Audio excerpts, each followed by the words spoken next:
Society tends to think of hypermasculine men as being the dangerous ones. But is that exactly true? Are feminine men more dangerous? What is a feminine man? Is feminine synonymous for weakness? Do I really mean weak men? So these are some topics we'll talk about here today, right now.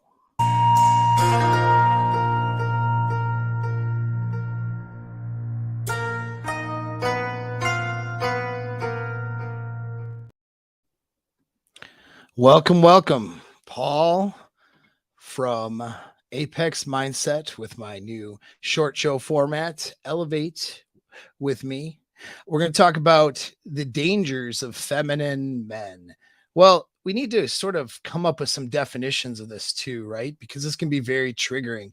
And perhaps I'm wrong in my definitions. Like maybe I'm promoting a bad way of thinking about these different words, or maybe there could be a more productive or better way of using these words. And, I'm open to suggestions. So in the comments section or in the chat, if you have ideas, fire away. That being said, let's look at this. Okay.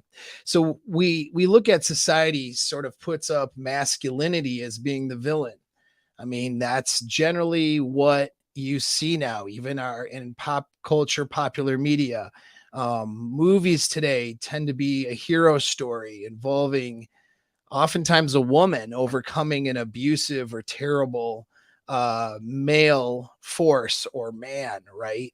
Um, and so sometimes it's the weaker overcoming the stronger, and the stronger ends up being, the masculine force with masculine characteristics. And then a lot of times we get our masculine heroes, being presented with maybe more feminist sort, feminine sort of characteristics. And then, of course, what are we defining as being strictly feminine or masculine, right? I mean, we clearly have an idea of what that means. I think each individual person, but when you get into the specifics, kind of gets in the weeds a little bit, though, doesn't it? You know, well, what I'm going to suggest is that feminine men are the ones you really need to watch out for, and those men can be the most dangerous ones.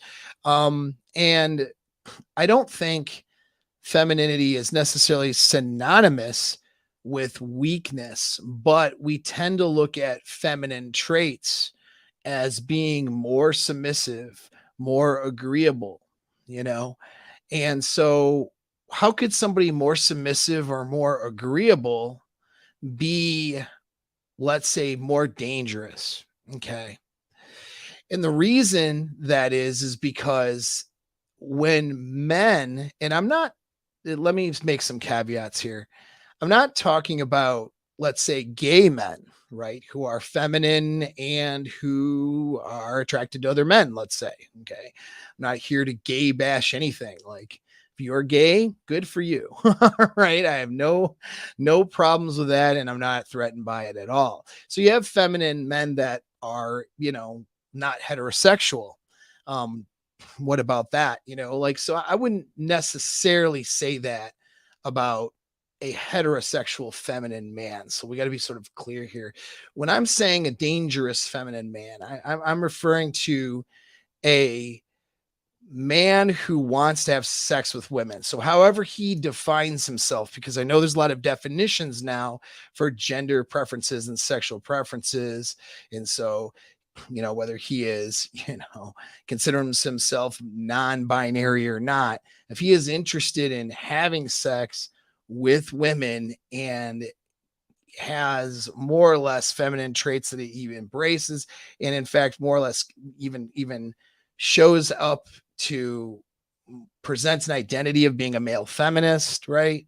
Or being more, we could say, woke left leaning type of a person. And I don't want you to make this into a political discussion, but you get the picture of what I mean. Somebody who is really promoting himself as an ally to women, okay, but is not necessarily a masculine force or man doing that from a leadership position, more of a man doing that from a more feminine or weaker position. And in this case, the case of men being more feminine, I would say that tends to go, even though feminine and weakness are not the same word and they don't mean the same thing. I think they tend to go together when we're talking about men. Now, you have some women who are feminine and maybe are stronger and have strengths, but I feel like those strengths that those women have are strength in their femininity and some of their traits that they have as women, that make them more, clearly women, right? And more clearly feminine, not so much traits that like like a strong woman having traits that, are more masculine. I don't see that necessarily as synonymous with strength when we look at women, right? A woman trying to compete with a man isn't necessarily a strong woman. I feel like that's oftentimes just a disagreeable or less pleasant woman to be around. All right. Because what we lost in society today is a recognition of the strength that it takes to be a woman and to be feminine and to have traits like agreeableness is not an easy trait. When somebody comes around and, you don't disagree with, or you disagree with that person, right? And you don't necessarily get along with certain people, or if you're in a social environment or social structures or whatever, being agreeable and pleasant and more inclusive when your emotions are telling you to argue or do something else, that's pretty strong actually. From a feminine, that's an example of a feminine trait that's also strong, because agreeableness often takes emotional self-control, which is, and some self-control and some discipline, which is a strong thing to have. So there's plenty of things, if we go down that rabbit hole, that we would consider maybe feminine, that are in fact strong, that don't mean competing with a guy. Okay, we don't mean a woman trying to beat a guy in an athletic event or an argument, right? And so that's something we've lost in this sort of confusion we have in our society and of how people should treat each other. We've actually lost respect for women for what are classically feminine traits and feminine things. Now, how about men though? What about feminine men? Why is that a dangerous thing if they're more agreeable, for example? Well, why would that be, if they're seemingly more agreeable? Why would that be a dangerous thing? The reason why is because men interested in women are taking a feminine, more or less personality traits, feminine role in some of these things because they're in a covert contract with society to try to sleep with or have sexual access to women. And so the reason you have to ask yourself, what is the motivation for a person's behavior, even if it's been ingrained since their upbringing? Why would a man lean towards feminine characteristics and being an ally, quote unquote, to women versus being a more masculine man who could be an ally just the same, but having more of a masculine stance and way of looking at things?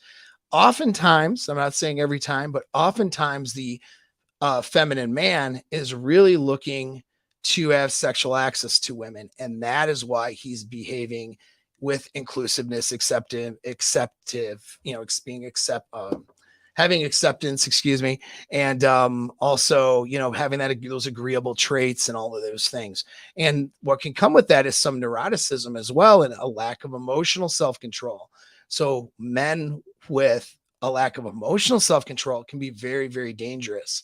They can be, so think about what goes with that when it's a man exhibiting feminine traits, right? And that man is not a gay man, but somebody who's interested in women. Well, the motivations behind that are often deceptive.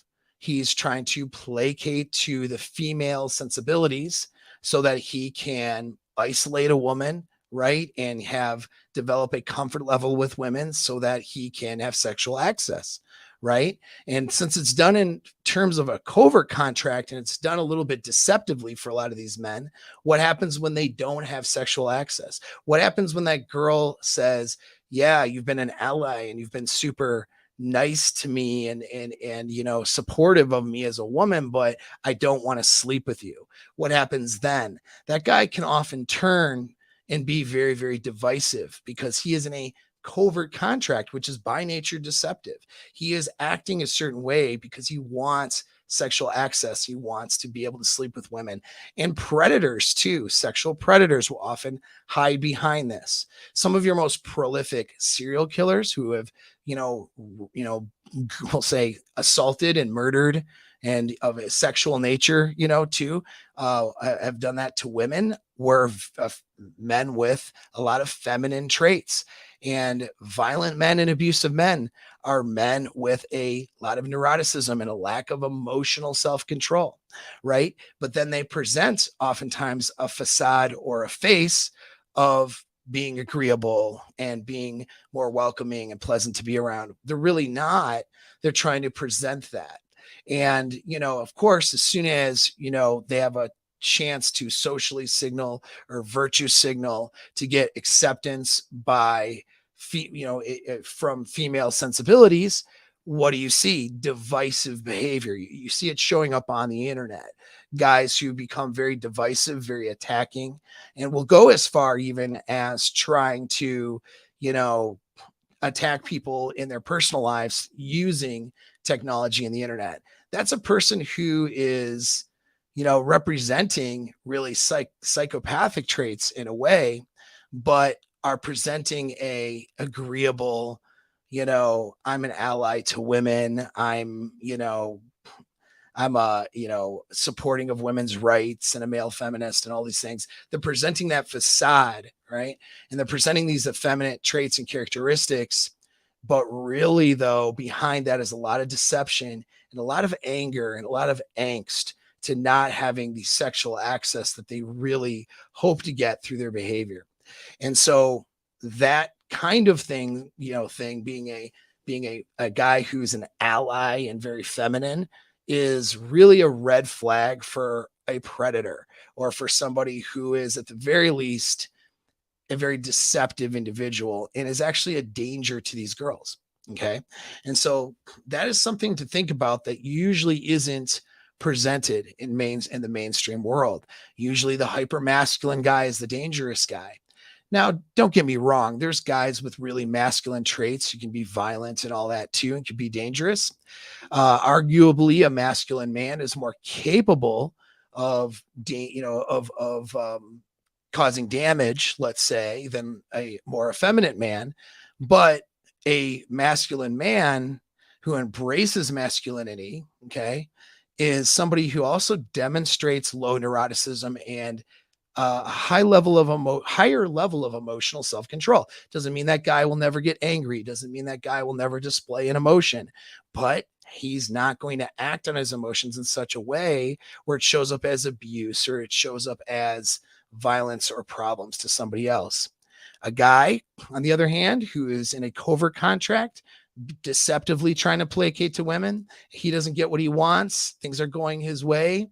He has a lack of emotional self-control. How do you think he's showing up? That's the person who can end up being very dangerous. Okay. And so that is something to think about. You cannot trust these guys who claim to be allies, act really effeminate, and that, their goal and part of their motivation is to try to have sexual access to women, right? Whether it's in the dating market or whatever. This is something now that you can't trust. It's a red flag. Okay, it's a red flag.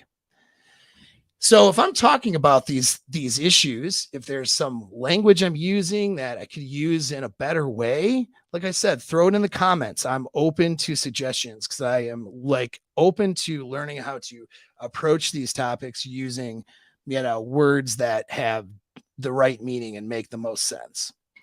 So on that note, I have one last thing I want to ask you guys. All right. By the time you settle down in an actual relationship, let's say, or serious sort of LTR scenario with somebody, and this is talking to you guys, what is it that you think is the most important thing you should be looking at? What do you guys think? Now, if you're answering that you have to have, the thing you should be looking at is that you have genuine desire from her and that you are perceived by her as her sexual best, right? In other words, she wants to be with you sexually more than she would want to be with anybody else. If that's what your answer was, then you've been paying attention to my content and you are correct. All right. So if you're ready to do that with somebody, or if you're getting more serious or whatever, you want to know that that's true. So what's the best way to know that you are her best sexually? What's the way you can ensure that? The way you ensure that is having, unmatched sexual and seduction skills. Right now in my year-long mastermind program, I'm releasing the sexual parts of the course material, the parts where we talk about what to do in the bedroom, and the parts that we're talking about sexual psychology and technique. This material is unmatched. And the guys who are going through this program are going to have unmatched abilities, at least from her partner's perspective, right? There's going to be very few men in the world that will be a sexual competitor to these men once they are done with this material. That could be you too. All right. That could be you too if you're a candidate for it. So click the link in the description and interview for the position, okay, and see if it's a good fit for you. Obviously, it's a fit. We need to see if I'm a good fit and if the program's a good fit, and I need to see if you're a good fit for the program. So if that's the case, then you have some good things in store for you. You'll never have to worry again about whether or not you're that girl's desired partner. That won't be the issue. All right. You can focus better on other things and better things, like creating a great relationship, like picking the right girl, and like chasing excellence, not even worrying about the women part, right? When you have this area squared away, a lot of doors open up for you. So hopefully I'll see you guys in that program. Thanks again. Till next time.